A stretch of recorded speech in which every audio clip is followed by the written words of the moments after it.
है। अभिषेक मिश्रा, आपकी पार्टी इससे इत्तेफाक रखती है?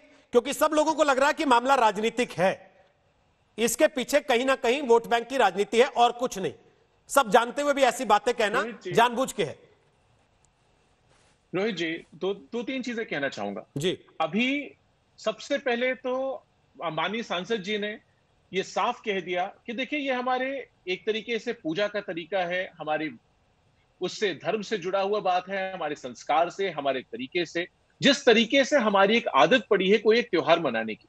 आप मुझसे पूछिए ईमानदारी से, अभी दिवाली आ रही है, रक्षाबंधन आ रहा है, जन्माष्टमी आ रही है, मेरा भी मन करेगा कि हाँ, अगर सरकार परमिशन दे रही है तो अगर जन्माष्टमी की झांकी लग रही है तो मैं जाऊं, भगवान का, श्री कृष्ण का प्रादुर्भाव होगा, बच्चों को दिखाऊं।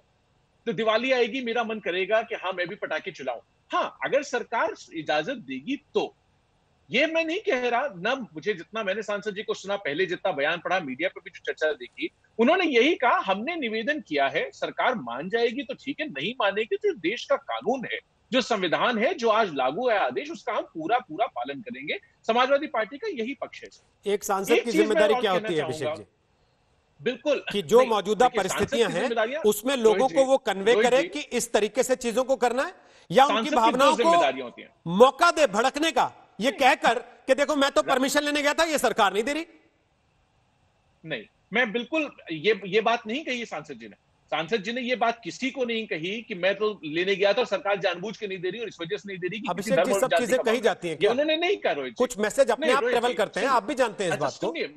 मैंने अच्छा, आप एक बात तो सुनो। मैं सुन रहा हूं, बोलिए। ये जो सवाल है, अगर उनके मन में ये ख्वाहिश थी तो ख्वाहिश नाजायज मैं नहीं मानता, क्योंकि मेरे मन में भी है कि दिवाली मुझे मनाने को मिले, मेरे मन में भी जन्माष्टमी आदि मुझे मनाने को मिले, मेरे मन में भी रक्षाबंधन आ रहा है, मेरी बहन आ जाए, मैं उसको लेकर के बाजार जा सकूं, जैसे हम लोग जाते थे कि उसको खाना खिला सकूं, उसके लिए कोई साड़ी खरीद सकूं, जो भी हमारी व्यवस्था है।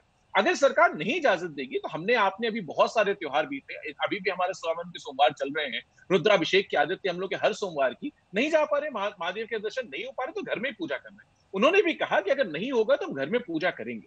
एक चीज से मैं इत्तेफाक नहीं रखता, मैं जरूर एक सवाल उठाना चाहूंगा।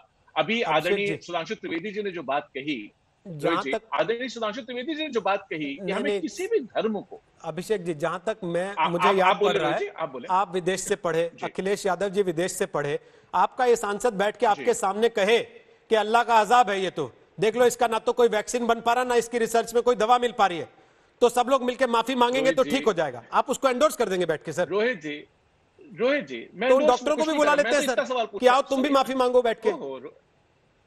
रोहित जी, अगर मैं ये विश्वास करता हूं कि दीपक जलाने से कोरोना भाग जाएगा, अगर मैं विश्वास करता हूं कि थाली बजाने से, और दीप जलाता हूं मैं घर पे, किसी ने कहा था कि दीपक जलाने और थाली बजाने से कोरोना भागेगा?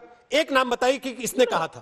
प्रधानमंत्री ने कहा, किसी मंत्री ने कहा, स्वास्थ्य मंत्री ने कहा? मैं प्रधानमंत्री पे सवाल नहीं ले जा रहा, नहीं, आपने जहां इशारा किया सर, मैं फिर कह रहा हूं, मैंने वही की बात पकड़ी। सुनिए तो, नहीं रोहित जी, मैं तो दूसरी उसके आगे के आपने सुनी नहीं। हम लोग ये विश्वास करते हैं कि दिवाली के दिन दीपक घर पे जलाना चाहिए, जिससे कि हमारे घरों में, मैं ब्राह्मण परिवार से आता हूं, ये हमें सिखाया जाता है बचपन से, जब से पैदा होते हैं, कि भाई आप इस दिन जो है दीपावली पे दीपक जलाएंगे तो पूरे देश में, पूरे सब लोगों के घरों में एक सद्भावना आएगी, लक्ष्मी का वास होगा, आप सबकी खुशहाली बनी रहेगी, सुरक्षा रहेगी, स्वास्थ्य अच्छी रहेगी, सब तरफ प्रॉस्पेरिटी एंड इकोनॉमिक वेलबींग रहेगी। ये हमारी भावना है, हम इस भावना से अपना त्योहार मनाते हैं, रंग मनाते हैं। होली पे हम रंग खेलते हैं कि भाई हम सारे रंग खेलते हैं, इसमें सब मिल जाते हैं, कोई अंतर नहीं पता लगता, पहचान में नहीं आता किस धर्म किस जाति का सामने आदमी है जो होली खेल रहा है। तो ये भावना की बात, इन्होंने इजाजत मांगी, सरकार ने मना कर दिया, मुझे विश्वास है कि हम सब लोग उसका पालन करेंगे।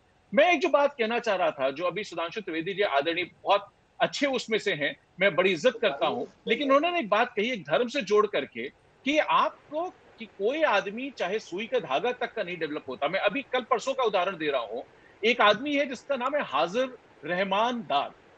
हाजिर रहमान दाद, आपने भी उसकी खबर चलाई, दुनिया का कोई न्यूज चैनल नहीं होगा, दुनिया का कोई अखबार नहीं होगा जिसने उसकी खबर नहीं चलाई और उसकी रिसर्च पे लिखा। अब आप बताएं कौन थे वो हाजिर रहमान दाद साहब, कौन थे? मैं पढ़ाई लिखाई की बात कर रहा हूं, एमआईटी स्लोन स्कूल के हाजिर रहमान दाद जी भी हैं, जिनकी रिपोर्ट आपने चलाई थी कि हिंदुस्तान में 2.87 लाख केसेस आ सकते हैं अगर वो प्रोग्रेशन रहा और अगर हमने चेंज नहीं तोड़ी और अगर वैक्सीन नहीं बनी। आपने खबर चलाई थी, ये रिपोर्ट पढ़ा देनी चाहिए थी ना शफीकुर रहमान बर्क को भी। कि भाई ये हालत हो जाएगी अगर आप सांसद होते हुए भी ये बातें करेंगे तो? ये सवाल रोहित जी, ये सवाल सुधांशु त्रिवेदी जी के चरणों में था मेरा। मैं उनसे पूछ ले रहा हूं, मैं आपकी बात एज इट इज वहां डाल दे रहा हूं। आप जहां इसको ले जाना चाह रहे हैं कि उनका आरोप यह था कि अवैज्ञानिक बातें अगर इस धर्म के लोग कर रहे हैं तो उसकी वजह से दुनिया के किसी मुल्क से गलत है, ऐसी कोई बड़ी खोज सामने नहीं आ रही। रहमानदाद को पूरे दुनिया ने दिखाया, MIT का प्रोडक्ट। मैं एग्री कर रहा हूं, मैं सुधांशु जी से सवाल ले रहा हूं, लेकिन ये रिपोर्ट हमें बर्क साहब को भी तो दिखाए ना कि बर्क साहब ये देखिए, बिल्कुल हम ये भी आप ही के धर्म के जो ये बात कह रहे हैं।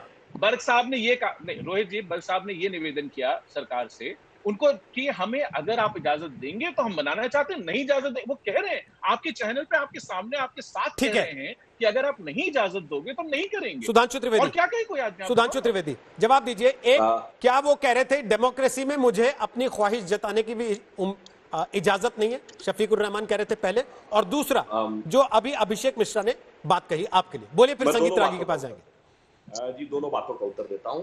देखिए, बर्क साहब ने जो कहा, मैं फिर विनम्रता से कहता हूं, कहां इस्लाम में लिखा है कि जाके मस्जिद में ही नमाज पढ़नी?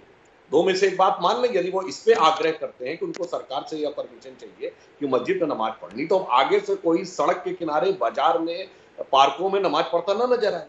अब अगर वहां पढ़ते तो कहीं भी पढ़ सकते हैं, क्या समस्या है? एयरपोर्ट के अंदर नमाज पढ़ने के, इंटरनेशनल एयरपोर्ट्स में जाइए, कोई समस्या नहीं। मंदिरों में ऐसा नहीं होता, वहां तो स्थान विशेष की बात होती है। जो अभिषेक मिश्रा जी कह रहे थे बिल्कुल सही बात है, जन्माष्टमी भगवान कृष्ण की मूर्ति के सामने ही मनेगी और कहीं नहीं मन सकती, नमाज कहीं भी हो सकती है।